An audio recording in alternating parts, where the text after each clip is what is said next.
Sir நான் மத்த director மாதிரி இல்ல. உன்னை பார்த்தாலே தெரிஞ்சுப்பா. முடி வெட்ட கூட நான் உதவாம இருக்கணும். ஒரு 10-15 கதை வச்சிருப்ப போலயே.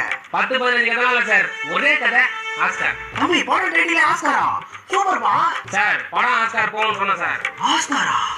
தம்பி காலையில விநாயகர் தோப்புக்காரன் போடும்போது 9வது தோப்புக்காரத்துக்கு உட்கார முட்டில தொடாமல் ஒரு சத்தம்பா. அவ்வளவுதான் நம்ம வாழ்க்கை முடிச்சுன்னு நினைச்சேன். ஆனா அந்த சத்தம் தான் என் வாழ்க்கையோட தொடக்கத்துக்கான ஒரு சிக்னல். இப்பதான் தெரியுது. தெய்வமா நீ கதையை சொல்லுப்பா. சார் ஓபன் பண்ணா பட்ட பகல்ல நடு ரோட்ல. என்னப்பா கொலையா? சார் நான் தான் சொன்னல சார் நான் மத்த டைரக்டர் மாதிரி கிடையாது. சரிப்பா சொல்லுப்பா. பட்ட பகல்ல நடு ரோட்ல ஒரு பிய காட்டுறான். கால்ல இருந்து எல்லாமே தப்பு தப்பா கேக்குதுப்பா. நீ என்னப்பா சொன்ன? சார் உங்களுக்கு கரெக்டா தான் கேட்டுது. பிய வச்சுதான் கதையே. பியா? அது ஏன் சார் அதை விட கேவலமா மூஞ்சி வச்சுக்கிறீங்க? தம்பி பிய வச்சு யாரா படம் எடுப்பாங்களா? சார் ராஜமௌலி ஈ வச்சு படம் எடுக்கும்போது நம்ம ஏன் சார் பிய வச்சு படம் எடுக்கூடாது? நீ பிய ஒண்ணா வர பி கதை எடுத்து வரணும் கவலைப்பட. நீ பிய வச்ச கதை எடுத்து